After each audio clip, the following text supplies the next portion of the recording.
Ya, salam. Salam sejahtera bagi kita semua yang dikasihi Tuhan.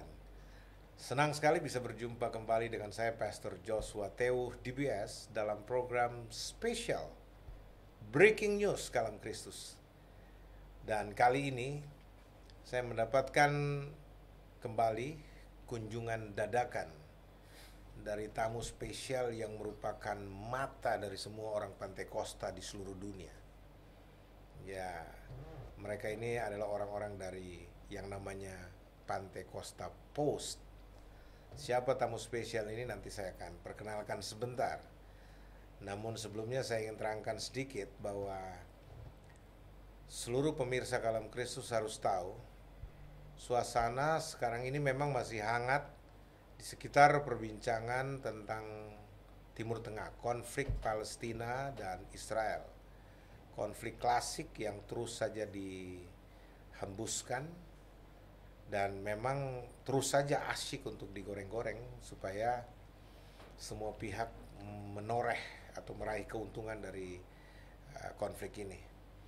Dan saudara-saudara yang kekasih dalam Tuhan, memang agak seru kalau kita bicara konflik Palestina-Israel karena di dalamnya udah segala macam kepentingan politik, religius, dan lain sebagainya. Tapi tentu ini yang akan ditanyakan justru oleh tamu spesial saya, Pak Pendeta Samuel Watulingas yang merupakan pimpinan dari Pantai Costa Post yang datang untuk sebenarnya mau wawancarai saya ini karena apa alasannya saya nggak tahu, tapi saya perkenalkan langsung saja. Selamat sore, shalom Pak Samuel. Mau panggil Samuel atau Tonaas atau apa ini Pak Watulingas? Iya, shalom juga, puji Tuhan. Panggil saya saja. Seperti biasa nama saya biasa dipanggil orang Samuel. Saya Pemret Pantai Costa Post. Jadi puji Tuhan, daripada penasaran, jadi saya mendengar nama pastor atau pendeta Joshua Teuh yang terkenal dengan YouTube-nya yang menarik sekali. Maka sore hari ini saya mengambil kesempatan untuk berkunjung di Padepokan Bapak sambil melihat luar biasa ya studionya.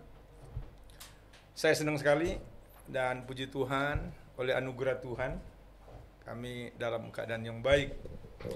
Dan terima kasih untuk Pendeta Joshua Teuh yang pada kesempatan malam hari ini memberikan kesempatan kepada saya untuk bincang-bincang, atau saya ingin mewawancarai hal-hal yang masih ramai dibicarakan oleh masyarakat dunia terkait dengan baik itu konflik Palestina dan Israel, maupun juga ada sedikit tentang hal-hal yang terjadi di bangsa kita, di Indonesia tentunya ya, yang kaitannya dengan pemerintah kita.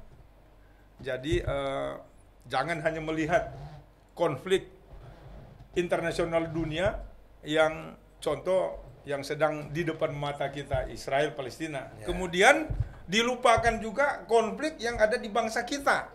Ya kan? Contoh konflik yang belum lama ini yang ramai juga ya. Sebelum lanjut, Pak, tradisi kita di sini beri salam dulu buat kita punya pemirsa ya. So terlalu jauh ini, jadi mesti salam dulu ini pemirsa di sini, pemirsa fanatik semua ini Kalam Kristus ini. Oke, shalom pemirsa dimanapun Anda berada. Saya Samuel, sekali lagi Pemret Pantai Costa Post.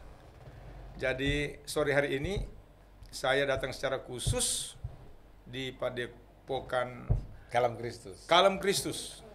Ya, di sini saya sudah diterima dengan baik hati. Senang sekali lagi saya udah jumpa ini, sudah ketemu secara langsung dengan Pendeta Joshua Teuh. Tadi sudah sedikit saya singgung-singgung. Jadi hal-hal yang saya mau tanyakan. Nah, kalau demikian saya kembali lanjut, Ya, Pastor Yosotewo ya. oke.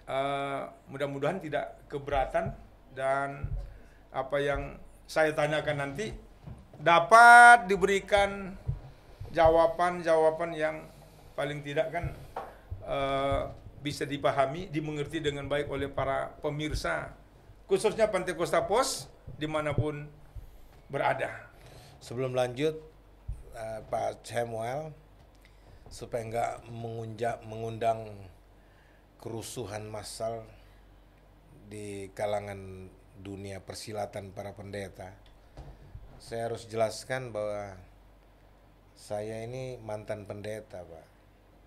Jadi saya sudah meletakkan jabatan kependetaan sinodal dan orang lebih akrab panggil saya pastor. Pastor Joshua Tewu. Pastor itu gembala. Itu jabatan lebih alkitabiah dari pendeta. Karena kata pendeta nggak ada di Alkitab, bro. Siap. Karena kalau bicara pendeta, orang lagi tanya lagi, di mana pendetanya nih? Ya, dari sinode mana? Yang nggak perlu dibahas, ribut gitu loh. Ya, jadi sekedar informasi saja. Gitu. Kan so tahu toh, Ya. bro. Jadi tapi sebagai hamba Tuhan, kerajaan sorga yang angkat, orang Manado bilang yang angkat Pak kita itu kerajaan sorga. Kalau pendeta Setuju. sinode. Toh. Baik, Pastor. Gitu. Dan saya lebih dikenal sebagai seorang apologet Kristen yang biblical. Yang tidak punya keberpihakan atau pembelaan atas satu aliran sinode atau doktrin atau teologi sinode tertentu, tidak. Saya apologet yang independen dan berbasis Alkitab secara murni dan konsekuen. Jadi pembelaan iman saya, perjuangan pembelaan iman Kristen, pendampingan kekristenan di Indonesia ini saya dasarkan pada ajaran Alkitab secara penuh, secara murni dan konsekuen. Murni itu tidak terkontaminasi dengan aliran teologi manapun. Jadi dasar pembelaan saya semata-mata adalah Alkitab. Gitu. Jadi seperti itu, Pak Samuel. Baik, pemirsa, itu sedikit ralat atas permintaan Pastor Yosotewo. Ya. Jadi lebih aman begitu tuh. Lebih akrab, lebih dekat. Saya memanggilnya kalau demikian Pastor Yosotewo ya. Ya, boleh. Seorang apologet Kristen di Indonesia yang sudah cukup dikenal. Sekali lagi puji Tuhan, senang sekali. Kalau demikian kita lanjut. Pastor Yosotewo, saya akan masuk kepada topik yang baru-baru kita tahu bersama. Tapi sebelumnya saya tertarik, saya tonton beberapa video yang muncul di dunia maya dari Pastor Yosotewo yang kalau saya nggak salah ya, video itu mengedepankan menyoal soal nantinya akan ada kedutaan Indonesia, kedutaan besar Indonesia di Israel dan di Indonesia coming soon ke depan. Kedutaan besar. Wah, ini menarik sekali. Coba tampilkan itunya. Barangkali ini video ini yang lihat, coba dilihat dulu videonya yang mana kira-kira thumbnailnya. Yang ada dua soalnya Pak Watulingas, Pak Samuel, yang kami bahas. Yang terakhir ini yang pertama. Ini yang pertama ya. Ini video yang judulnya Kedutaan Besar Israel di Indonesia. Coming soon. Is coming soon ya. Coming Jadi soon. itu pasti akan datang kalau bicara coming. Ini bahasa pasti akan iman datang. Ini. Kemudian yang kedua ini video yang sedikit kata perintah. Ya, ini judulnya Kedubes Indonesia segera buka di Israel. Bacanya kurang tegas. Kedubes Indonesia segera buka di Iya. Israel. Begitu kira-kira. Wah, ini buka di Israel kan? Ini luar biasa sekali kalau ini terjadi. Ya kan, ini luar biasa sekali. Dan kita gadang-gadang Dr.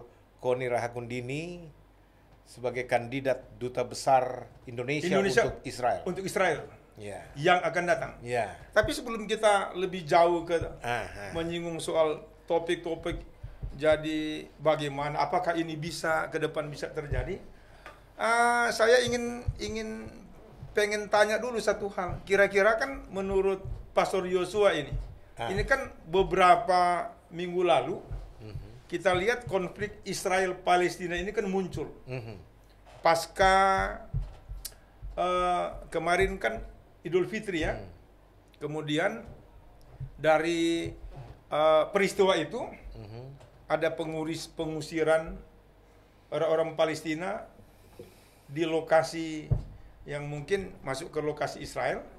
Kemudian besoknya terjadi ada roket yang meluncur ke Israel.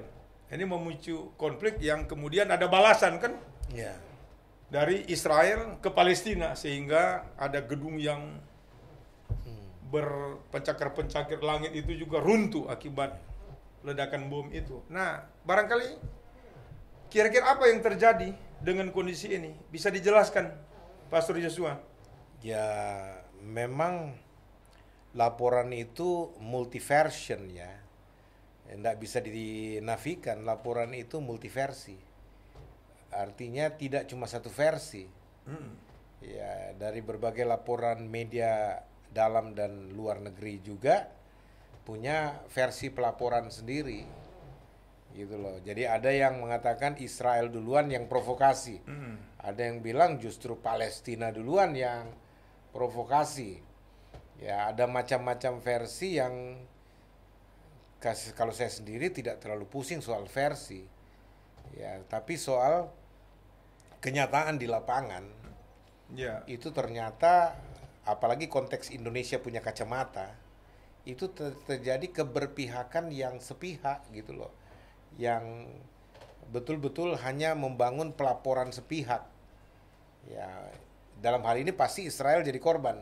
Ya, yang dituduh duluan melakukan aneksasi, duluan melakukan pengusiran dan sebagainya. Pertanyaan saya yang muncul kan, kenapa mereka diusir? Dari mana mereka diusir gitu loh? Ya, kalau misalkan bermula dari Yerusalem, ya alasan hari raya Idul Fitri, terus berkumpul-kumpul semua di sana. Menurut laporan yang bisa dipercaya bahwa tentara Israel yang berjaga-jaga memang untuk mengamankan seluruh daerah Israel itu, Yerusalem terutama, tidak masalah soal kumpul-kumpulnya. Tapi yang masalah ketika mereka kumpul-kumpul tiba-tiba ada batu yang melayang, lalu kena sama tentara Israel ini dan mencederai mereka, dan kemudian mereka sudah peringatkan jangan melakukan provokasi, tapi terus bahkan mereka diserang dan akhirnya mereka menyerang, dan para penyerang tentara Israel ini larinya ke masjid, masuk ke masjid. Yang lain disuruh bubar gitu loh, tapi kemudian mereka nggak mau, mereka lari masuk ke masjid dan dikejar oleh tentara Israel masuk ke masjid. Tapi berita yang muncul bahwa Israel masuk dan mengotori Baitul Muqaddas itu, yang bait suci ini, ya, dan seterusnya. Nah, isu ini kan kalau memang betul bahwa para provokator ini melempari tentara Israel yang sebenarnya hanya memang kewajiban berjaga-jaga secara rutinitas, ya itu kita mau tanya bagaimana, mau menjawab bagaimana Pak? Kalau istilahnya mereka melindungi diri dan mereka itu walaupun itu masjid tapi itu dalam wilayah Israel, dalam wilayah otoritas Israel untuk mengamankan gitu loh. Dan hebatnya kalau itu benar ya, ini juga pertanyaan-pertanyaan karena kan orang tidak ada langsung di situ Pak. Kita kan cuma dengar-dengar berbagai masukan, berita dan sebagainya. Yang hebatnya terjadi kisruh di Yerusalem, tapi kemudian dari Palestina Hamas sudah keluarkan serangan, meluncurkan torpedo-torpedo dan meluncurkan mortir dan sebagainya. Berarti di Yerusalem sendiri sudah ada mata-mata yang memang untuk provokasi, untuk membangun serangan pas di hari raya itu. Untuk apa? Memang mata dunia sedang tertuju kepada perayaan agama besar ini kan. Ya misalkan seperti itu. Itu bahasan dari satu sisi pandang Pak Samuel. Tapi dari sisi pandang yang lain kan pasti kontradiksi dari apa yang disampaikan ini, yang sudah menjadi konsumsi kelaziman di Indonesia, bahwa Israel salah. Apapun model pemberitaannya, Israel salah. Ya. Dan Israel lah yang memang harus dihukum oleh internasional dan seterusnya. Mau dibangun berita apa, tema besarnya cuma Israel bajingan. Israel penjahat gitu loh. Ya, menjahati orang-orang Palestina dan seterusnya. Saya khawatirkan dengan konflik ini nantinya kan dilarikan ke, oh ini isunya konflik agama gitu. Bagaimana Bapak melihat ini? Itu yang saya sesalkan selalu. Saya tidak pernah berhenti berbicara masalah ini. Karena saya melihat ini merupakan salah satu bentuk provokasi dengan memakai identitas agama. Padahal sejarah soal Palestina dan Israel itu tidak pernah bicara soal agama. Ya, tetapi itu bicara tentang perebutan daerah, teritorial, Pak. Masing-masing mengklaim ya bahwa ini merupakan bagian daerah mereka, wilayah mereka dan seterusnya.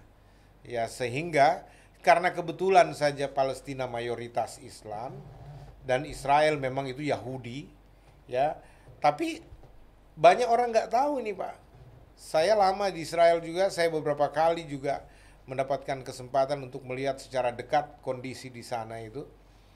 Nah, orang nggak tahu, Pak, bahwa di Israel itu, Pak, tentaranya IDF ini, Pak, itu bukan terdiri dari Yahudi asli semua, Pak, orang Israel asli semua.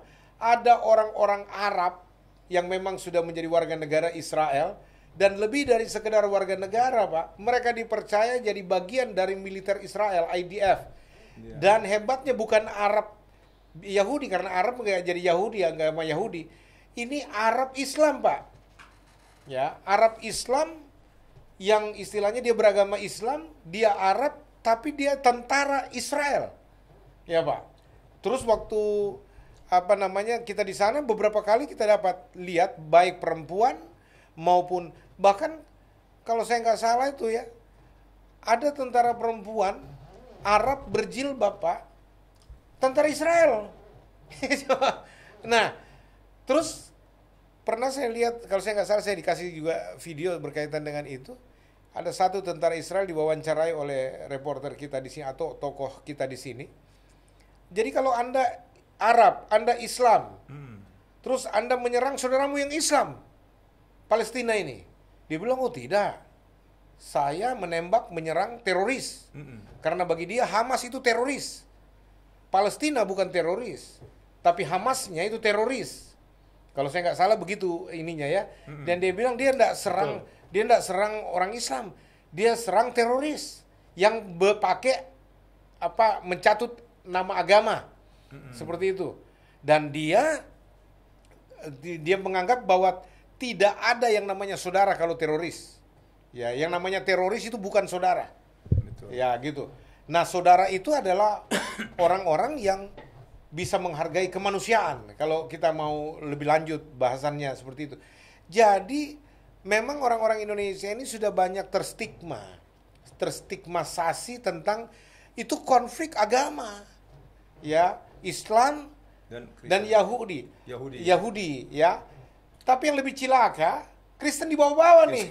Ya, ini asal ribut Palestina dengan Israel, gereja dibakar. Ribut Israel Arab di sana, gereja dibom di Indonesia, diserang dan sebagainya. Lalu saya juga pernah mengalami dengan istri saya waktu pelayanan di daerah Bekasi, tinggal di daerah Bekasi. Pertama-tama kami masuk Jakarta ini. Asal kita keluar, ada saja tetangga yang ekstrim. Antek-antek Yahudi, antek-antek Yahudi. Kalau nggak bilang antek-antek Yahudi, antek-antek Amerika. Saya pernah datangin mereka. Jadi waktu mereka antek-antek Yahudi, saya datang ke rumah mereka. Yang Anda bilang antek-antek Yahudi siapa? Antek-antek Amerika siapa? Nggak berani jawab. Saya jelaskan di situ, saya bilang. Nggak seperti itu. Kami Kristen bukan antek-antek Yahudi dan bukan antek-antek Amerika. Kristen. Saya orang Indonesia yang beragama Kristen. Anda orang Indonesia, Islam kan? Ini ada Hindu, ada Buddha di Indonesia. Ya antek-antek maksudmu apa? Jadi kadangkala mereka dicekokin gitu loh dengan pimpinan-pimpinan agama yang tidak bertanggung jawab, yang ekstremisnya itu ekstremis buta yang saya maksud. Karena banyak di sini pemuka-pemuka agama di Indonesia ini, ya, yang dicekokin tapi hanya dengar tidak pernah periksa gitu loh. Di Israel begini, begini. Nggak pernah ke Timur Tengah, nggak kenal yang namanya daerah Palestina itu apa, nggak pernah ke Israel dan sebagainya. Lalu main percaya saja. Ini yang saya bilang pembodohan betul-betul. Kasihan juga sih. Berarti gini Pak, Bapak berarti setuju ya bahwa konflik yang sedang terjadi sekarang itu bukan konflik agama ya? Sama sekali nggak ada hubungannya dengan agama. Puji Tuhan. Jadi kalau menurut Pastor Yosua ini, konflik ini sebetulnya yang sedang terjadi hari-hari ini, sebetulnya dari kacamata Pastor Yosua ini, sebetulnya apa yang terjadi dengan konflik ini? Apakah politik atau ada perebutan sesuatu, misalnya kan soal tanah Palestina, tanah Israel, bisa dijelaskan nggak, Pastor? Jadi sebenarnya kalau saya mau tambahkan, ini subjektivitas saja, pribadi saya aja ya. Artinya bisa diterima bisa tidak gitu loh. Dan ini tidak punya kewajiban memaksa untuk orang terima apa yang saya katakan. Ini namanya saja subjektivitas seorang Joshua Tewu gitu loh. Ya, kalau bagi saya bukan cuma sekedar politik, tapi ini ada tambah satu kata, sandiwara politik. Ya. Dan yang bermain sebenarnya bukan orang Israel dan Palestina, yang bermain justru orang-orang luar nih, orang-orang Eropa, Amerika, ya mereka bermain karena apa? Itu merupakan ajang yang, sangat memikat untuk menginvestasikan segala hal di situ. Ya, karena potensi-potensi Israel, potensi Arab Springs dan seterusnya, Pak, itu menjadi lahan bisnis internasional, bisnis segala macam Pak untuk itu. Dan kalau saya dengar dari bahasan Dr. Konir Rahakundini sendiri bahwa sebenarnya yang bermain ini Perancis dan Inggris itu memecah belah kesatuan Arab, ya, dan seterusnya. Ya, jadi sebenarnya yang bikin kacau ini Timur Tengah ini adalah orang-orang Eropa Pak dan seterusnya. Dan ya saya bukan ahli, saya bukan pakar di bidang sejarah Timur Tengah, tidak, tetapi saya juga tidak kurang informasi karena kita membaca, mendengar, dan kalau kita melihat di Alkitab, sejarah yang paling otentik itu adalah sejarah Alkitab. Kalau bicara teritorial, tidak pernah, bro, yang namanya Yerusalem itu dikaitkan dengan Arab. Selalu bicara Israel. Yerusalem, Israel, Yerusalem, Israel. Tidak ada Yerusalem Arab, nggak pernah ada.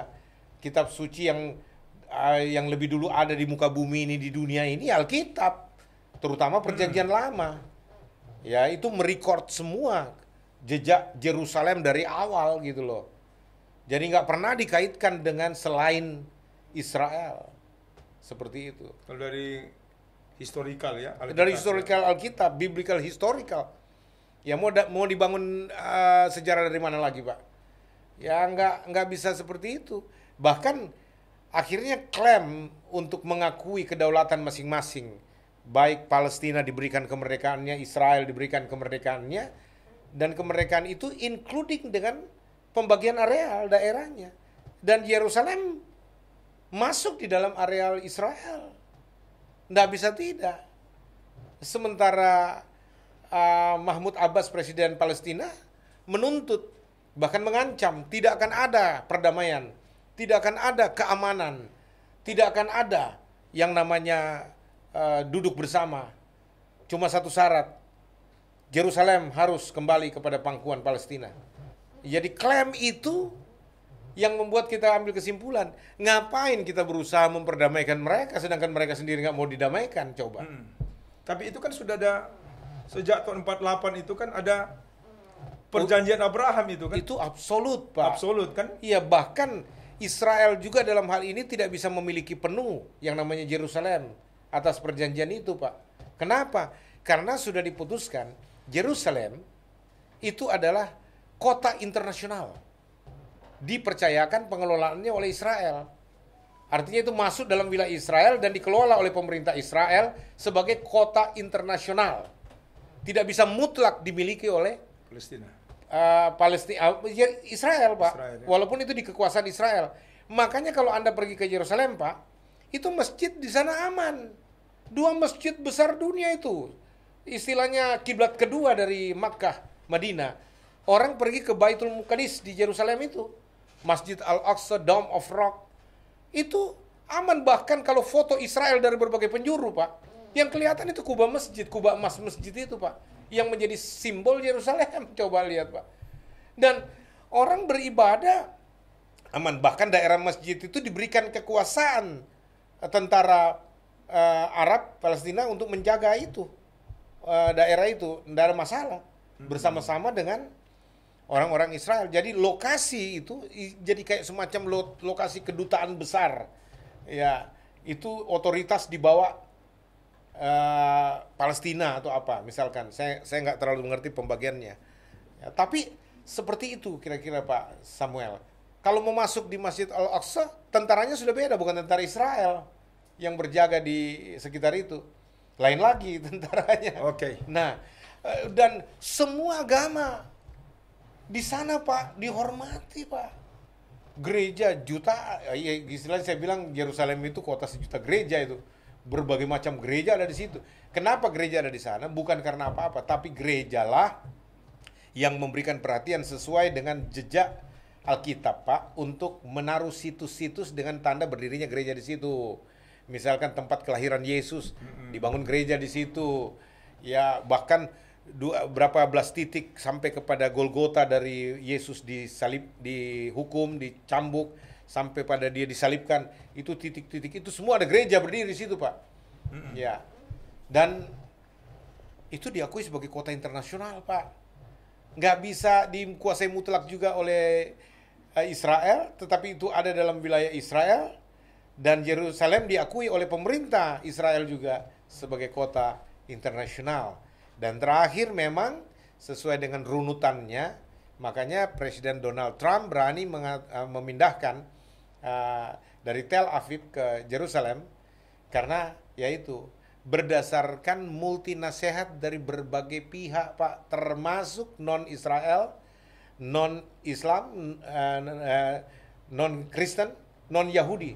Ini semua sudah dari berbagai pemikiran, itu kemudian membentuk satu rekomendasi, setuju bahwa memang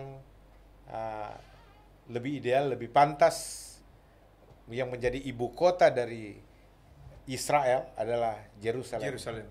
Wow, ini menarik sekali nih, Pastor. Tapi ada satu hal yang saya ingin tanya lagi. Dengan adanya konflik Israel dan Palestina, ini yang sedang berlangsung.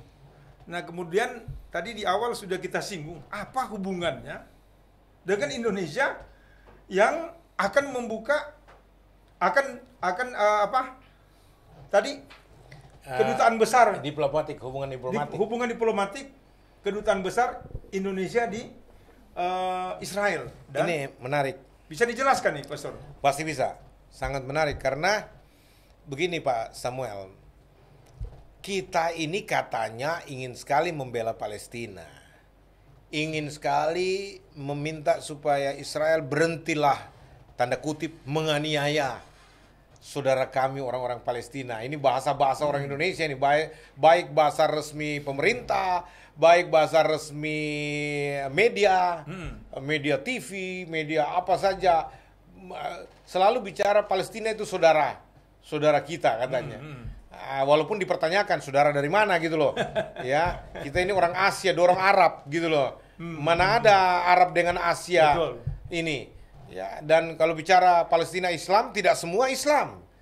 Saya sudah keliling daerah Palestina, semua itu banyak Kristen juga di sana. Ya, walaupun dibilang negara Islam, iya. Ya, kayak Indonesia, mayoritas Islam, tapi ini bukan negara Islam Indonesia. Ini negara kesatuan Republik Indonesia. Contohnya seperti itu ya. Tapi kalau bicara saudara-saudara kami banyak yang Islam di sana, setuju. Ya, tapi saya juga bisa bilang, saudara-saudara saya juga banyak yang Kristen di sana yang jadi korban perang antara Palestina dan Israel. Ya. Dan kalau mau bilang bela Palestina tanpa kait-kaitkan masalah agama, saya setuju. Gitu loh. Mari kita bela saudara-saudara kita di sana. Saudara-saudara berdasarkan kemanusiaan. Kemanusiaan, Ya, ya. yang mungkin merasa disolimi dan sebagainya. Ya, jadi belum lagi kita bicara, apakah betul hanya orang Palestina yang korban? Israel nggak pernah dihitung korbannya, nggak pernah diberitakan jatuh korban orang Israel. Paling dibilang 6 Israel mati, 700 Palestina mati. Tapi asal bicara konsentrasi mata dunia melihat korbannya, masuk rumah sakit, diusung, dikeliling dan sebagainya. Itu kan dramatisasi dari suatu adegan kalau saya bicara publisitas gitu loh. Nah, Israel nggak pernah korban sebanyak apapun nggak pernah diekspos. Contohnya seperti itu ya. Nah, kita kembali kepada kenapa Indonesia, apa hubungannya Indonesia bisa harus buka hubungan diplomatik? Ya, karena gini, kalau kita tidak mau buka hubungan diplomatik dengan Israel, artinya kita ini orang yang satu gerbong dengan Palestina. Dihitung sama.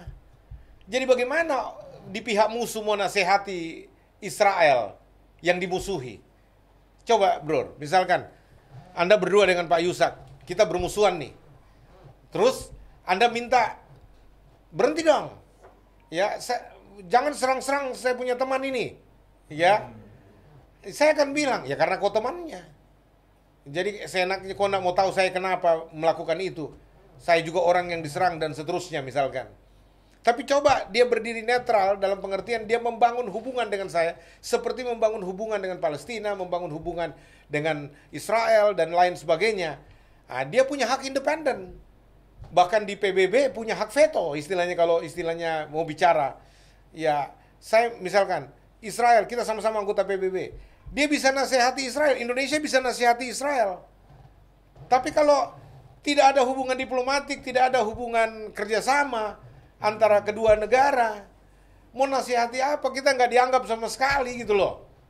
Ya. Jadi masukan-masukan positif dari Indonesia percuma ya? Nggak ada didengar Pak. Misalnya stop untuk stop menyerang Palestina ya? Apa yang mau Indonesia dianggap nggak ada artinya Pak.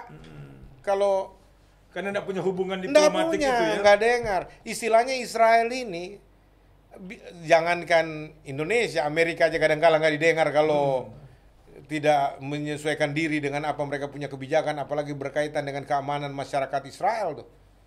Apalagi kita orang Indonesia yang nggak punya hubungan apa-apa. Ya. Dan herannya saya kan suka bertanya sama publik Indonesia. Kenapa kita takut buka hubungan diplomatik dengan Israel? Kalau saya bilang begini, kita nggak takut sama Israel. Kalau nggak takut, buka dong. Ya, apa alasannya? Apa dasarnya? Kalau mau bicara dari tinjauan agama, Pak Samuel, nggak ada dasarnya sama sekali. Israel itu bangsa, Yahudi itu agamanya. Nah, sekarang Pak, agama Yahudi itu agama eksklusif, yang tidak sama dengan Islam dan Kristen yang misionaris sifatnya. Ya. Agama Islam itu punya spirit misionaris, punya spirit dakwah, ingin mengislamkan seluruh dunia. Begitupun Kristen. Kristen punya semangat misi, ingin mengkristenkan seluruh dunia dan saling berlomba. Di sini biasa kelas gitu loh. Ya, tapi Yahudi bukan agama misionaris, Pak. Itu agama eksklusif. Bahkan Anda mau jadi agama Yahudi pun itu bisa melalui 1001 seleksi. Ya, untuk menjadi penganut agama Yahudi, bukan jadi agama Yahudi, Pak. Penganut agama Yahudi, ada dua itu, Pak. Jadi ada orang Yahudi, sudah otomatis itu Israel asli. Ya, tapi kalau dibilang di Alkitab penganut agama Yahudi, misalkan orang Mesir, orang Ethiopia, ya, dia jadi penganut agama Yahudi. Dia menganut agama Yahudi, tapi dia bukan orang Israel. Gitu. Nah, kita mau menjadi agama Yahudi, itu istilahnya tanda kutip hanya mujizat, dan mereka tidak nafsu untuk menyebarkan agamanya. Ya, karena mereka berpikir bahwa agama mereka yang terbenar, terserah yang lain. gitu loh. Mereka nggak nafsu kayak Islam dan Kristen ingin mengkristenkan seluruh dunia, ingin mengislamkan seluruh dunia. Enggak. Jadi kalau mereka ada di Indonesia pun, Pak, mereka pasti seperti di Amerika, bangun komunitasnya sendiri, beribadah sendiri, nggak pernah keliling menginjil, nggak pernah keliling berdakwah. Nggak ada, Pak. Israel punya ritual keagamaan yang sangat-sangat eksklusif. Jadi nggak perlu ditakuti. Indonesia tidak akan diyahudikan gitu loh. Jadi artinya kita mesti paham filosofinya Iya, ini dari ya. sisi agama saja ini, Pak. Dari sisi agama ya. Ini baru dari sisi agama ini, Pak. Yang kedua, coba buka lembaran sejarah Indonesia. Pernah nggak Israel bikin dosa kejahatan sekecil apapun di Indonesia? Beda dengan komunis, Pak. Negara-negara komunis meracuni tokoh-tokoh Indonesia, lalu kemudian bangun partai komunis, dan bahkan Indonesia hampir hancur berantakan, Pak. Hampir habis Indonesia gara-gara ideologi komunis kan? Komunis. Yang sampai sekarang syukur itu tetap dilestarikan bahwa kita menolak ideologi komunis di Indonesia ini. Ya, Cina, Taiwan dulu Soekarno blok, Israel Soekarno blok. Tapi sekarang Taiwan sudah terbuka hubungan diplomatik. Nah sekarang Israel belum. Apa yang ditakuti dari Israel? Padahal Israel secara ideologi juga nggak akan mengintervensi negara kita. Apa yang dia mau intervensi di sini? Ini contohnya, Pak. Dan kalau mau dibilang Israel mau pergi merantau jauh-jauh, beda. Israel itu orang yang cinta negerinya. Betul. Ya.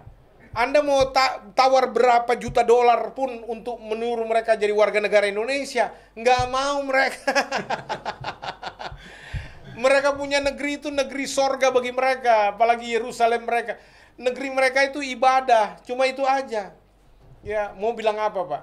Apa yang mau ditakuti oleh Indonesia terhadap Israel?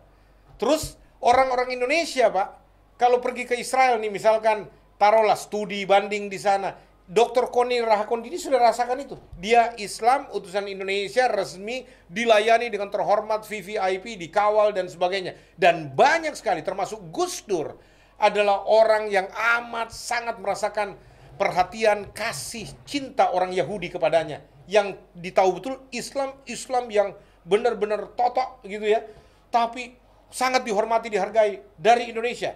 Dan kalau Anda pergi ke Israel, Pak, apakah Anda lewat jalur wisata atau kelompok tour gitu ya, asal bilang ini rombongan dari Indonesia, orang Israel itu Indonesia, mereka sambut Indonesia, mereka sambut di border. Tapi kalau coba dari yang lain, Pak, itu bisa standby lama, itu bus diperiksa atas bawah muka belakang.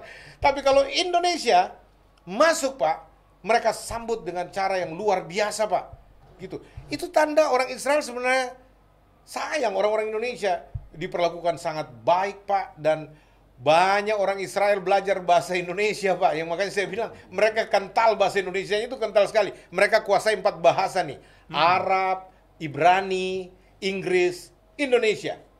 Dan saya kenal beberapa orang yang luar biasa wawasannya, Pak, yang hebat sekali. Dan saya pikir kalau butuh duta besar Israel untuk Indonesia, salah satu dari mereka saya akan rekrut.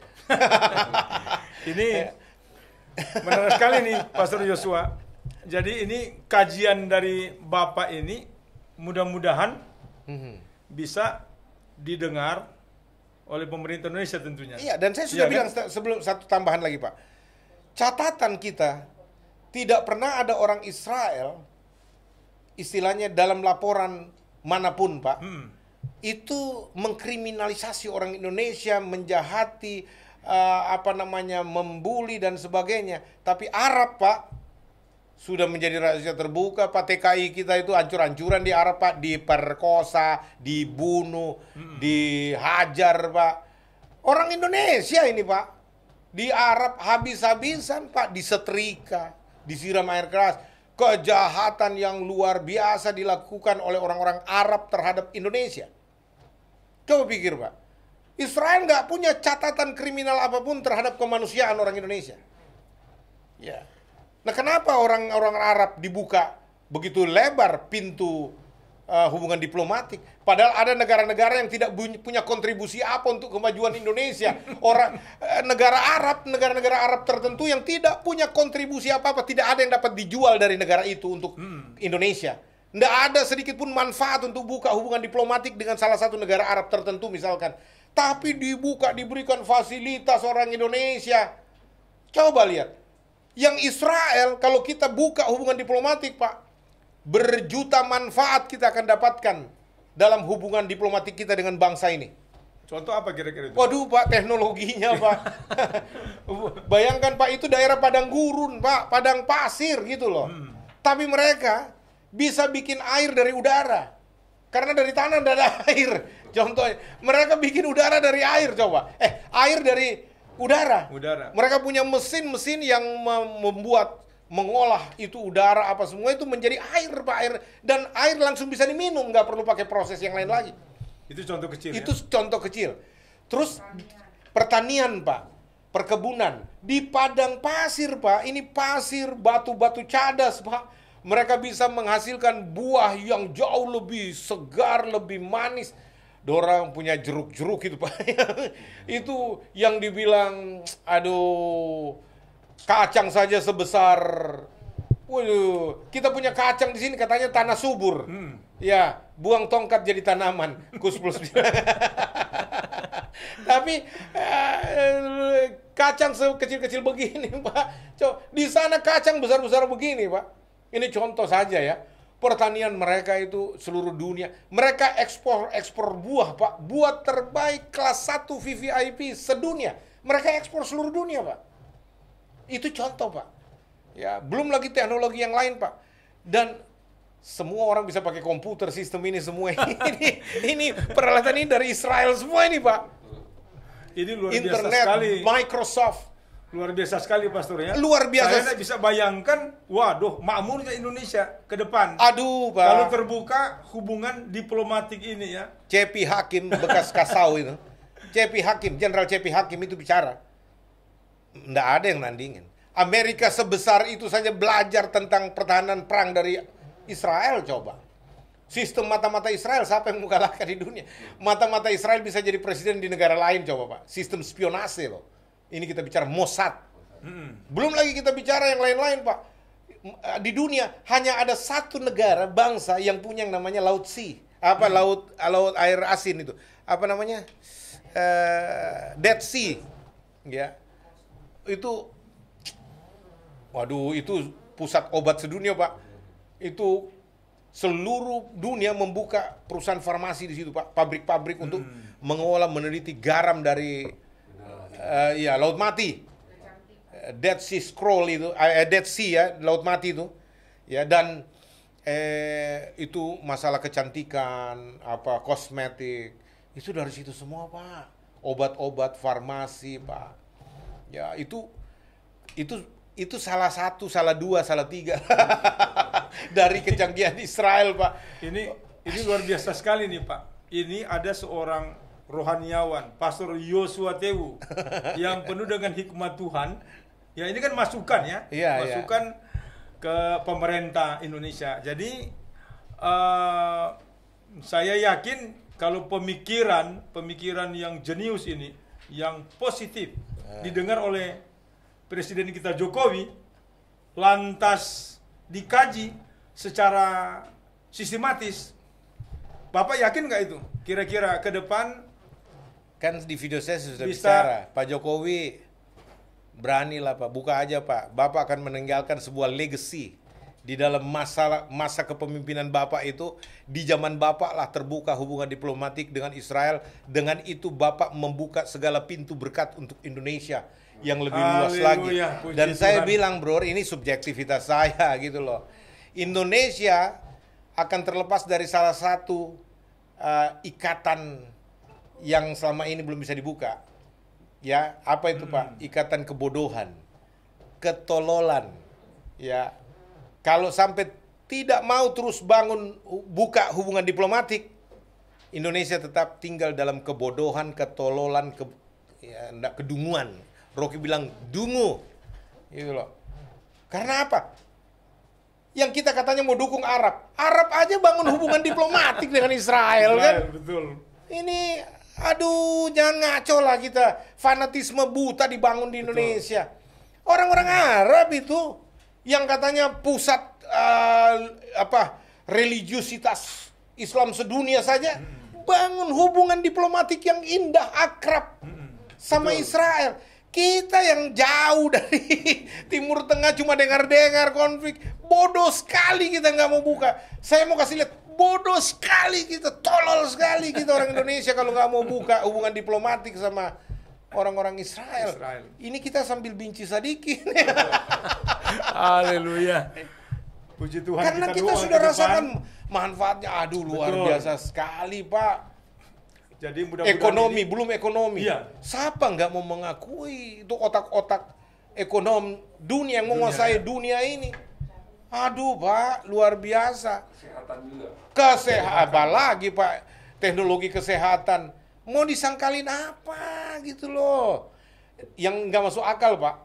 Anda periksa di seluruh area Israel. Ya. Tidak ada sedikit pun benih berlian di situ. Batu-batu apa nggak ada, Pak. Tapi produksi berlian nomor 1 di dunia dari Israel. Kenapa? Mereka punya jasa pemotongan, cutting. Jadi seluruh dunia mengirimkan berliannya ke Israel untuk diolah oleh orang-orang Israel sampai kadar kemurnian, kalau boleh 0,0% karatnya itu loh, yang muncul. kadarnya itu. Sampai dilihat Kelihatan, ya. sebening, dan lahirlah berlian-berlian terindah di dunia. Dari mana? Israel. Coba. Ngeri, Pak. Luar biasa. Terus sekali. kita mau bilang apa gitu loh. Sistem pertahanan keamanan alutsista. Dari mana? Bohong ini jenderal-jenderal kalau tidak mau mengakui Israel punya kecanggihan. Ya, Jadi Bapak yakin sebentar lagi itu harus. dalam waktu dekat itu bisa terbuka tuh hubungan diplomatik ini ya. Ya memang sih tanda kutip ya, kayaknya sih mujizat kalau bisa terbuka ya. Ya tapi kan kita orang yang percaya mujizat. Betul. Bro. Ya kalau saya bicara mujizat, saya bukan orang yang apatis atau pesimis. Saya orang yang percaya mujizat. Jadi kalau kita percaya kepada Tuhan pasti terbuka. Iya gitu loh. Haleluya. Dan itu Puji sebabnya Tuhan. saya percaya Indonesia disayang Tuhan. Ya. Amin. Makanya juga dengan Israel juga kita harus, walaupun tinggal sisa waktu, tenggat waktu singkat ini kalau bicara akhir zaman konteks eskatologi itu. Betul, Ya, betul. tapi walaupun sisa sedikit tapi orang masih bisa nikmati kata orang Manado, masih lebih bagus daripada tidak sama sekali gitu loh.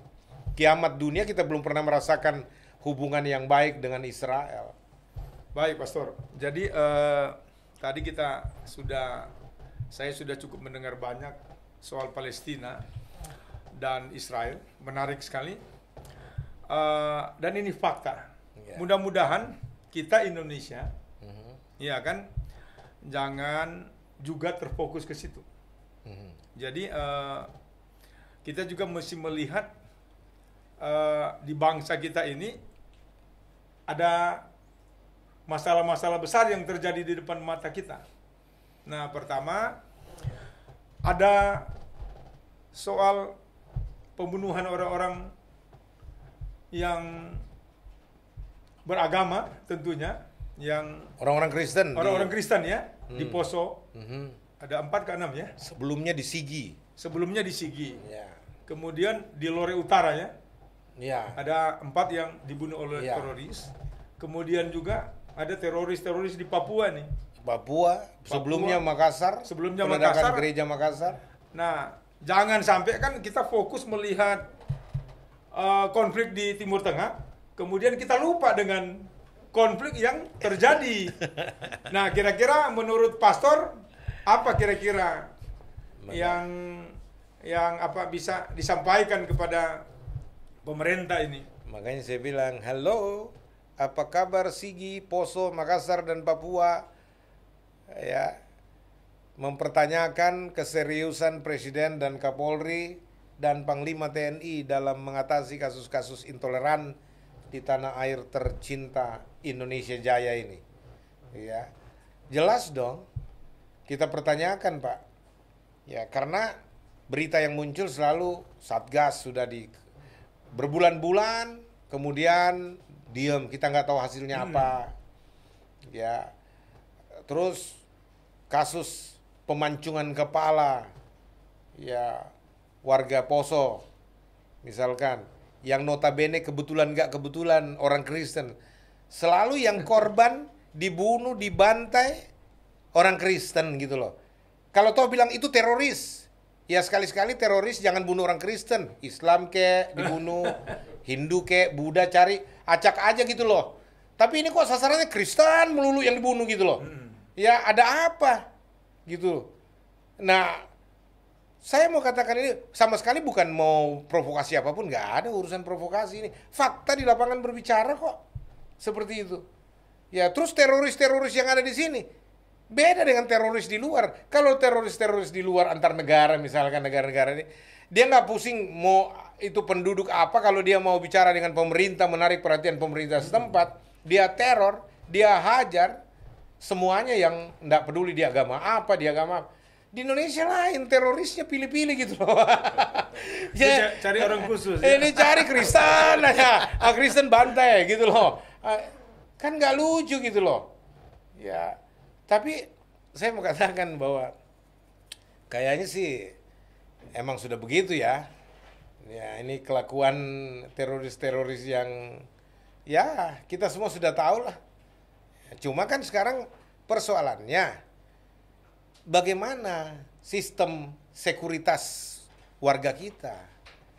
Ya, kalau mau dikatakan itu orang kampung di sana, ya paling tidak di satu komunitas yang ada penduduk, ada dong di sana keamanan kita.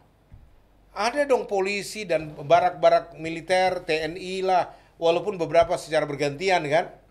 Setuju. Ya, ini jangan istilahnya dibiarkan. Banyak, saya ini orang yang besar di kampung-kampung Pak, hampir seluruh daerah di Indonesia kita sudah jalanin Pak. Dan banyak daerah-daerah kita ini tanpa pos keamanan. Keamanannya dari mana? Ibu kota kecamatan. Ya, contoh saja nih Pak, kita mau cari polisi di desa, di dusun-dusun, hampir nggak ada Pak. Yang ada di kota kecamatan, yang jalan kaki saja, misalkan ini. Saya salah satu contoh daerah Toraja nih Pak, pedalaman nih.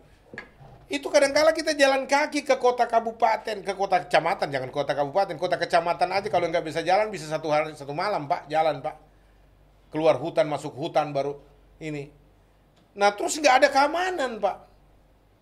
Nggak ada polisi, nggak ada, belum lagi yang dibilang perbatasan-perbatasan. Seperti perbatasan dengan Malaysia, Sarawak, perbatasan dengan itu. Nah mungkin di perbatasan-perbatasan tertentu ada yang punya semacam apa namanya posisi-posisi strategis yang bisa dilihat dunia. Ya, kalau istilahnya Pak Samuel, daerah tertentu saja yang diberikan pengamanan maksimum, ada tentaranya, ada polisinya di situ untuk supaya jangan sampai dunia melihat seolah-olah tidak ada perhatian dari pemerintah. Ini kan pencitraan namanya Pak. Mestinya di semua lini daerah kekuasaan kita ini, orang Indonesia lah Pak, warga negara Indonesia, diberikan hak keamanan yang sama Betul, Pak. ya. Betul. Harus ada TNI Polri di situ yang melindungi segenap rakyat Indonesia. Ya kalau misalkan kita tidak punya kekuatan sebesar itu Pak Yosua, jumlah kita kecil dan sebagainya. Kalau begitu instruksikan masyarakat supaya nyatu di satu tempat tertentu dengan komunitas tertentu, misalkan jangan terpisah-pisah. Karena memang wilayah negara kita ini begitu luas.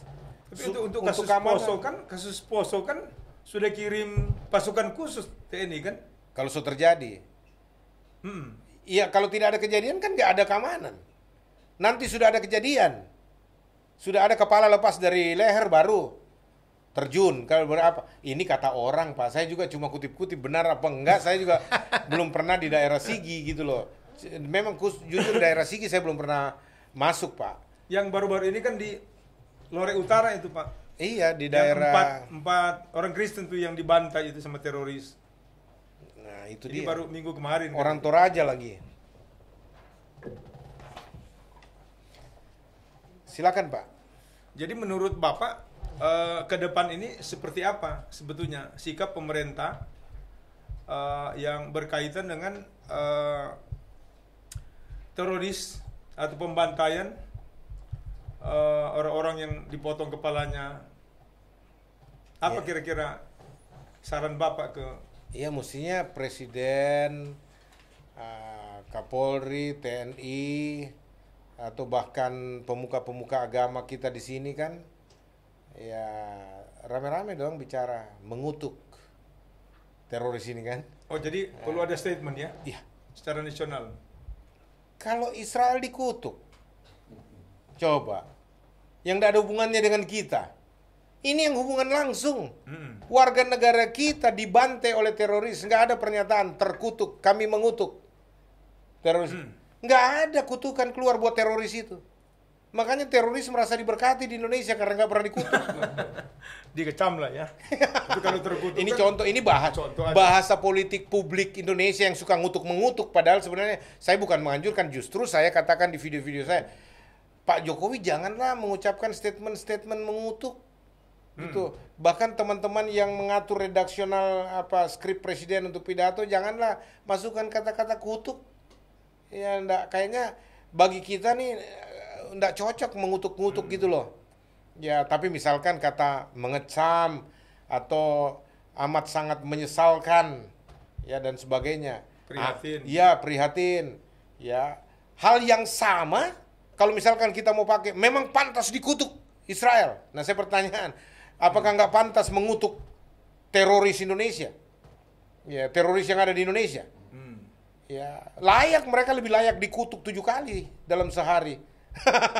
atau lebih Tanda pasnya, kutip ya. harusnya kita memberkati Israel ya, biar kita diberkati. Mestinya. Nah, itu Kan nggak ada masalah kan kalau Iya. seorang presiden kita memberkati kan gitu, dengan ucapan memberkati, maka diberkati juga dong. Berkatnya balik kan. Kalau bahasa presiden begitu berarti presiden sudah dibaptis. Haleluya. Tapi ya maksud saya kayak seimbang gitu loh Pak, Ya, gitu loh. betul. Setuju, Karena Pak. memang susah kalau kita semua, bahkan petinggi-petinggi kita semua mengutuk Israel, mengutuk. Tapi kalau itu Arab perkosa, kita punya anak-anak, kita punya wanita-wanita TKI, pernah nggak ada kutuk? Terkutuk tuh Arab yang perkosa. Ada nggak begitu? Kan nggak pernah ada pernah statement ada. kayak begitu. Nah, bagaimana? Balok di pelupuk mata nggak dilihat, semut di lidi di ujung. Dilihat gimana coba Pak? Betul. Ya, maksudnya betul pertanyaan Pak Samuel. Dalam negeri kita juga dong diperhatiin. Kita nyumbang, ini yang seru ini Pak. Galangan sumbangan nih dari Indonesia hampir mendukung Palestina. mendukung Palestina Pak. Iya kan? Ya, negara-negara miskin kita ini, istilahnya di pedalaman-pedalaman Kalimantan, banyak anak-anak kita, anak-anak bangsa makan nggak makan Pak, diperhatikan nggak? Yang tinggal di hutan-hutan. Masa warga negara Indonesia masih tinggal di atas pohon kayak di Papua coba? Ya. Terus di tempat lain Pak, mereka digarongin habis-habisan dan seterusnya. Mereka antara manusia dengan binatang dianggap. Mana kehadiran pemerintah coba? Tapi Palestina sumbang Pak. Waduh, semua galangan resmi Pak. Ya, yang ironinya Pak, ada laporan sekarang Pak, yang namanya sumbangan yang digalang itu nggak pernah diterima oleh orang Palestina. Tapi Lebih bahaya dong itu. justru otoritas Palestina mengatakan mereka menerima sumbangan dari Indonesia dari pihak gereja, dari pihak yayasan Kristen, yayasan suci ini. Tapi dari rekan-rekan Islam katanya nggak ada menerima bantuan. Coba, yang di jalan-jalan maksudnya ini ya, yang mereka yang Artinya nggak nyampe dong menarik di sana semua, ya? nggak nyampe. Barangkali kita stop di kantong masing-masing, saya nggak tahu. Tapi atas nama Palestina. Itu saya nggak tahu benar apa enggak laporan itu, tapi itu sudah menjadi kan sudah jadi viral juga itu. Ya, karena dipandang ya tentu kalau gereja-gereja ini karena tadi kan karena tidak melihat bahwa ini konflik agama. Iya. Jadi karena ini konflik kemanusiaan. Kemanusiaan. Gereja ikut Yang menyumbang. terjadi ya, gereja Kita ikut semua ikut menyumbang. Menyumbang. Ya, mereka pikir cuma orang-orang Islam di jalan-jalan ini yang menyumbang. Enggak, kita juga menyumbang. Untuk masyarakat Palestina kita tidak lihat agamanya. Pokoknya kita lihat dia manusia. gitu. Yang perlu diselamatkan. Perlu diselamatkan. Dan ditolong. Iya. Betul. Ya kalau Israel barangkali kita nggak sumbang karena dia lebih kaya dari orang. Kenapa Israel kita nggak sumbang? Karena memang Israel lebih kaya dari, dia bahkan lebih kaya dari negara-negara makmur manapun. Ya, karena mau bikin apa? Memang itu negara yang diberkati mau. Coba Pak. Jadi satu lagi Pak, ini yang terakhir. Jadi setiap kali ada konflik Israel dan Palestina, ini kalau di Indonesia ini kan bahkan baru-baru tadi pagi saya baca gitu. Jadi ada stigma yang mengait-ngaitkan Kristen di Indonesia. Ini saya baca di medsos. Nah, menurut Bapak bagaimana untuk hal ini gitu loh, yang mengait-ngaitkan dengan stigmanya Kristen di Indonesia? Ya itu yang saya bilang Pak. Itu sebenarnya kalau bagi saya, bahasa saya nih ya, proyeksi ketololan dari banyak orang Indonesia yang mau dibodoh-bodohin dengan stigmatisasi yang nggak benar gitu. Ya, penipuan-penipuan publik yang dilakukan oleh tokoh-tokoh fanatik ekstremis tertentu untuk dukungan-dukungan tertentu dengan motif-motif tertentu, Pak. Itu salah, Ya. itu tidak benar. Oh jelas Pak, itu bukan lagi salah, menyesatkan. Yang kasihan kan kita punya masyarakat kebanyakan di sini tuh. Yang saya percaya orang-orang Islam di Indonesia mayoritas orang-orang baik, Pak. Ya, saya sudah bilang, saya percaya orang-orang Islam di Indonesia adalah orang-orang yang menganut Islam rahmatan lil alamin. Yang betul-betul ingin damai. Dan saya punya kerabat Islam, saya punya teman-teman baik Islam. Mereka adalah orang-orang yang ngomong aja jaga kata, Pak. Enggak kayak banyak orang Kristen yang sembarangan ngomong. Ya, misalkan mereka Islam yang taat, mereka Islam yang tulus, Pak. Percaya apa yang dikatakan ulamanya. Itu kan menunjukkan ketulusan gitu loh.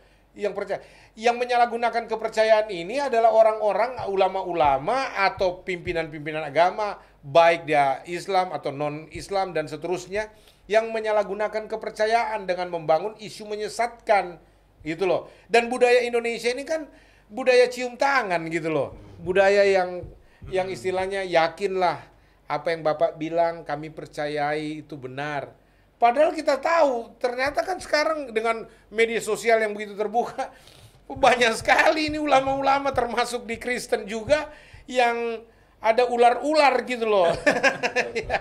Yang licik-licik, yang memanfaatkan ketulusan umat, ya, kepolosan umat untuk mendatangkan keuntungan pribadi, keuntungan kelompok. Makanya Pak, politik identitas agamawi di Indonesia itu menjadi politik penentu kemenangan untuk pendulangan suara kalau pemilihan-pemilihan ketokohan kan.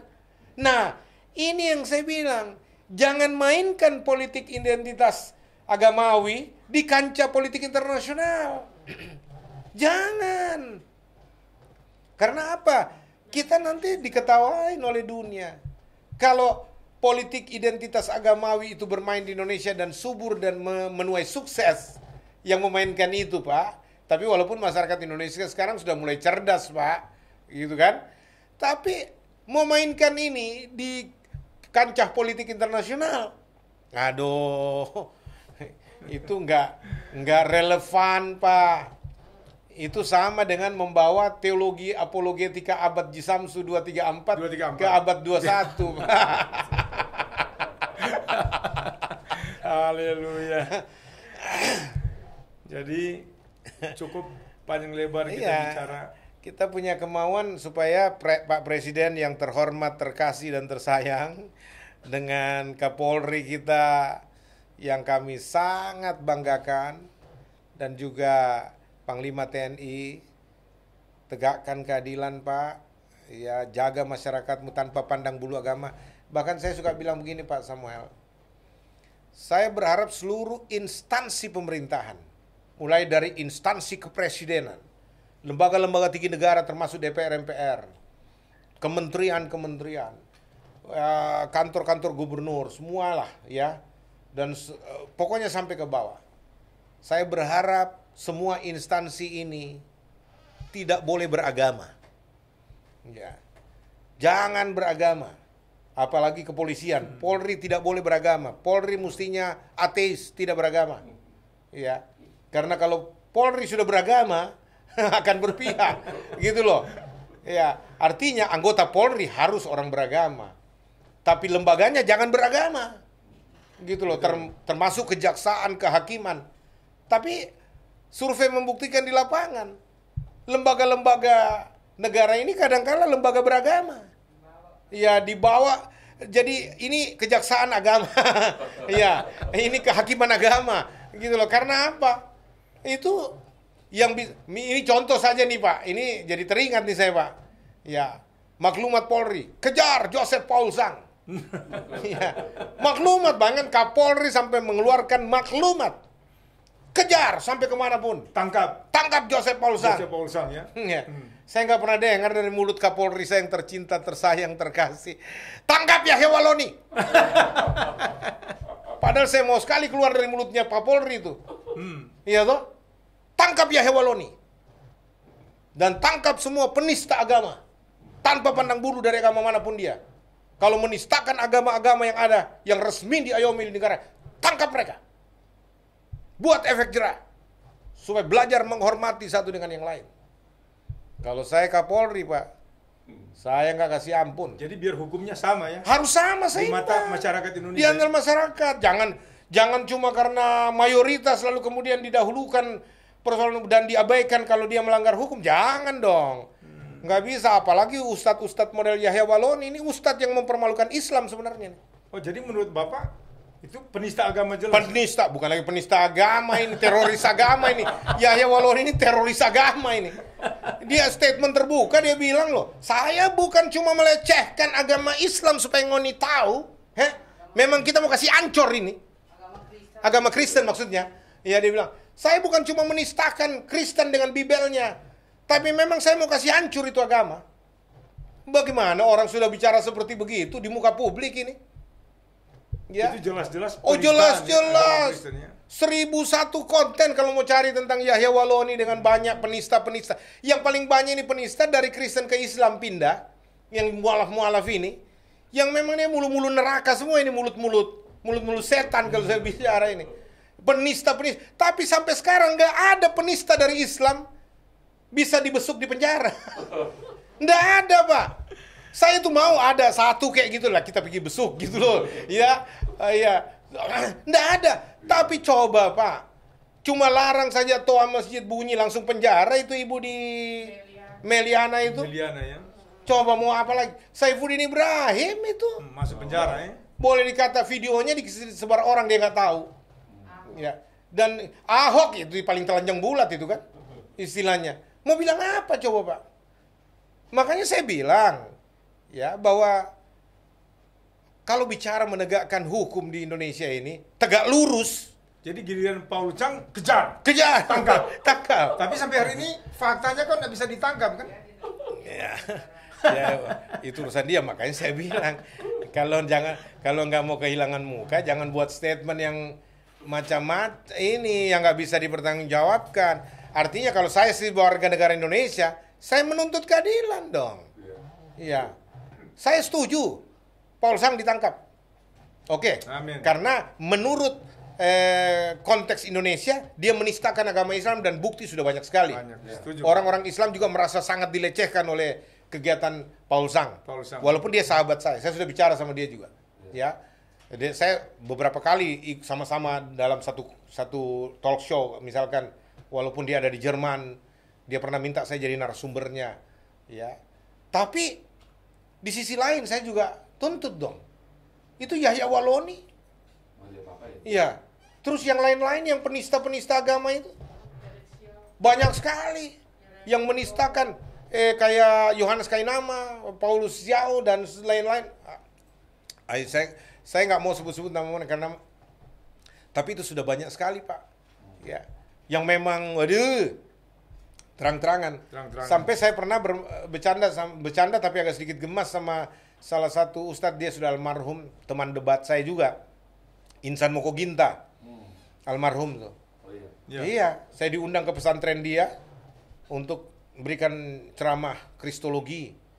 Ya, saya diundang sebagai salah satu pakar dari Kristen untuk bicara tentang kristologi dan dalam konteks apologetika Kristen. Saya Berikan ceramah 2,5 jam, habis itu tanya jawab. Ya, dengan santri-santrinya yang ada di pesantren itu. Terakhir saya bilang begini sama dia sebelum saya bilang, saya jujur ya, saya sebenarnya luar biasa juga anggap ini Pak Insan Mokoginta. Gini ya. Cuman agak jengkel saya juga, jengkel banget juga. Karena apa? Udah puluhan, ratusan saya punya teman-teman pendeta mungkin dia murtadkan ini. Ya. Kalau ada satu ayat saja di Alkitab bisa cekek orang kayak begini, saya cekek dia ini. Di depan santri-santri saya bicara, ada di video saya itu. Ya. Tapi maksudnya begini loh. Saya kagum sama dia satu pihak ya. Karena gini, Insan Mokoginta biar bagaimana dia berdebat dengan saya, dengan Kristen, dia nggak pernah melecehkan orangnya, dia nggak pernah, paling dia menyerang soal doktrin, karena dia percaya yang lain kan, oke kita hormati bro, tapi yang lain-lain ini menyerang, kayak Yahya Waloni, itu pendeta-pendeta semua setan, ya, itu belum khotbah dia minum, dia ukur semua pendeta kayak dia punya diri. Ya yang kan? dulu minum-minum. Iya, minum-minum, mabok. Sampai sekarang penipu kan? Ya dia ukur kayak begitu. Ngaku-ngaku sana sini. Saya so bilang Pak Samuel, kalau Yahya Waloni mau keberatan ongkos datang ke Jakarta, saya terbangkan dia datang ke Jakarta. Saya kasih dia satu apartemen tinggal, asal dia mau duduk pertanggungjawabkan apa yang dia bicara tentang kekristenan. Duduk sama-sama kayak begini nih. Muka dengan muka kalau dia berani. Katanya kalau dia bilang jagoan, kalau Yahya Waloni jagoan ini, dengar ini, kalau dia jagoan, datang Jakarta, datang. Jadi, ditunggu ya? Oh tunggu. Kita duduk dialog ya? Sampai kapanpun tunggu. Asal dia mau berani duduk. Kalau dia berani pertanggungjawabkan penistaannya terhadap kekristenan. Semua yang dia bilang itu orang Kristen, ini segala macam bohong, dusta, ini sistem gereja begini, ancur-ancuran, Alkitab palsu. Saya mau tuntut dia, mana kepalsuan, tunjukkan buktinya. Kalau kau pakar, katanya kau doktor, pakar segala macam, tunjukin. Setuju Pak. Kalau dia laki-laki. Kalau dia siap datang, saya siap jadi host. Ya kan? Jadi Tapi kita mesti fair dong. saya nggak percaya, dia Ya, pengecut. Dia mudah-mudahan ya Waloni bisa dengar. Saya siap jadi host. Dia dengar, dia sudah dengar selalu ini. Cuma nggak cukup punya nyali ya, enggak. Ini memang sengaja saya tantang kok berkali-kali. Saya nggak pernah tantang orang berdebat. Nggak pernah Pak, apalagi dari pihak saudara saya Islam nggak pernah. Tanya sama mereka. Kalau saya ditantang debat, saya setuju. Oke. Karena apa? Saya mau tantang mereka debat apa? Karena saya nggak urusin agama itu. Agama saya nggak selesai saya urus Pak. Tapi kalau mereka mau tuntut saya, mempertanggungjawabkan iman saya sebagai, oh saya siap. Kapanpun, dimanapun saya siap untuk menerima pertanggungjawaban itu. Jadi kira-kira di sekitar itu Pak. Oke. Baik Pastor, senang sekali. Pemirsa, tadi kita sudah cukup mendengar banyak pemaparan dari Pastor Yosua Tewu. Dan mudah-mudahan ini bisa menjadi suaranya Tuhan yang bisa didengar oleh masyarakat Indonesia, bisa didengar oleh pemerintah kita, khususnya Bapak Presiden Jokowi, sehingga apa yang menjadi impian, apa yang menjadi doa bisa menjadi kenyataan di bangsa kita Pak ya. Dan ke depan kita akan melihat dengan pemikiran-pemikiran yang bagus ini, yang jernih, yang intelektual ya. Ke depan Indonesia ini kita akan melihat menjadi bangsa yang damai, sejahtera, Amin. makmur, bangsa yang diberkati oleh Tuhan Yesus Kristus. Amin. Jadi pada akhirnya saya Samuel, Pemret Pantai Kosta Pos, mengucapkan banyak-banyak terima kasih kepada Pastor Yosua Tewu yang sudah memberikan kesempatan kepada saya dan Pak Yusak Wangsajaya berkunjung di Padepokan apa tadi? Kalam Kristus. Kalam Kristus. Jadi Padepokan Kalam Kristus. Gitu. Ya. Tuhan Yesus memberkati. Terima kasih. Haleluya. Terima kasih Pak Puji Sam. Tuhan. Jadi Amin. pemirsa, itu tadi pembicaraan kami sebenarnya maksudnya mewawancarai saya, cuman kita tantangin kalau kita bikin live di YouTube atau bikin konten di YouTube supaya Ini bukan hanya konsumsi orang-orang Pantai Costa, tapi Amin. seluruh dunia. Ya, supaya juga orang tahu isi pembicaraan kita gitu loh, Betul. Pak. Setuju. Dan supaya ini akan lebih dipertegas lagi bahwa konflik Palestina Israel bukan konflik agama. Sudah berhenti jongoni, orang Manado bilang berhenti jongoni, bawa-bawa isu agama, bodok itu. Nggak usah pakai-pakai isu agama gitu loh. Bahwa itu konflik antar bangsa, teritorial, politik teritorial, dan soal pengakuan wilayah masing-masing. Dari nenek moyang dorang sudah berantem baklai, orang nggak usah ikut campur gitu loh. Ya, jangan ikut campur, itu urusan nenek-nenek moyang Arab dan Israel. Kita ini orang Asia, gitu loh. Kalau soal agama, Palestina itu bukan cuma ada Islam di sana, ada Kristen juga di sana. Bahkan di Israel saja yang boleh dikata bangsa eksklusif Yahudi, Islam masih diberikan kesempatan hidup. Kristen semua, Pak, di sana kita bebas sekali, Pak, untuk melakukan ibadah kita. Bahkan, Pak, enggak ada bangsa yang katanya bukan orang Kristen, tapi kita bisa arak salib keliling Yerusalem, Pak. Itu gereja di mana-mana, coba. Padahal mereka bukan orang Kristen, Pak. Anti Kristen, coba. Ini Yahudi, Pak. Ini contoh ya. Jadi maksud saya, kita belajar dari Israel. Sebenarnya Indonesia punya toleransi antar umat beragama, kehidupan toleransi, komitmen toleransi antar umat beragama sudah bagus. Tapi jauh lebih bagus sebenarnya komitmen Israel loh. Israel punya toleransi antar umat beragama itu tinggi dan sangat berkualitas, Pak. Luar biasa. Makanya penegasan kepada kita semua, saudara-saudara sebangsa dan setanah air, bahwa sekali lagi konflik Palestina Israel bukan konflik agama. Tidak ada urusan agama sama sekali di sana. Kalau orang catut nama agama, bawa-bawa agama seperti Hamas dan lain sebagainya, jangan terprovokasi. Karena menurut beberapa sumber, Hamas itu adalah terorisme, ya. Dan saya mau katakan kepada kita bahwa jangan sampai kita mendukung teroris dunia, gitu loh, yang mencatut nama agama, ya. Dan saya juga tidak setuju, ya, apapun alasan manusia dikorbankan, kemanusiaan dikorbankan, terutama dalam perang. Apapun itu, saya juga menolak perang. Saya menginginkan ada kedamaian internasional, kedamaian Indonesia. Dan jangan sampai kita terpancing untuk urusin negara orang, tapi negara kita nggak urusin. Ya, rakyat kita terbiarkan. Ya, banyak kejahatan-kejahatan intoleran di Indonesia juga tidak tersentuh hukum. Saya menuntut keadilan, Pak. Saya berharap pemerintah kita, Polri kita, TNI kita berlaku adil. Ya, sehingga masyarakat ada rasa aman, kepercayaan, trust kepada pemerintah. Itu nomor satu yang harus dipulihkan di bangsa ini, supaya kita bisa hidup rukun. Ya, soal agama, soal kepercayaan itu masalah eksklusif di hati, pilihan masing-masing soal iman. Jadi tolong rawat kebinekaan bangsa ini, keberagaman bangsa ini. Mari kita merajutnya bersama dalam bingkai Bhinneka Tunggal Ika, Negara Kesatuan Republik Indonesia yang berdasarkan Pancasila yang menjadi anugerah indah buat kita semua, dan berdasarkan Undang-Undang Dasar 1945 yang berspiritkan pada ketuhanan yang Maha Esa, kemanusiaan yang adil dan beradab, persatuan Indonesia, kerakyatan yang dipimpin oleh hikmat kebijaksanaan dalam permusyawaratan perwakilan dan keadilan sosial bagi seluruh rakyat Indonesia. Kiranya program ini bisa menjadi berkat bagi kita semua. Terima kasih Pak Samuel dari Pantai Costa Pos dan Pak Yusak. Terima kasih yang sudah berkunjung ke tempat kami dan mengajak ngobrol sore hingga malam ini, yang saya yakin ini bisa mengedukasi masyarakat kita. Amin. Puji Tuhan. Sampai ketemu pada program khusus kita, Breaking News dari Kalam Kristus. Saya Pastor Joshua dan Pastor Samuel Watulingas dan Pak Yusak dari Pantai Costa Pos. Kami mengucapkan terima kasih karena Anda sudah mendengar. Kiranya Tuhan memberkati kita semua. Shalom. Shalom.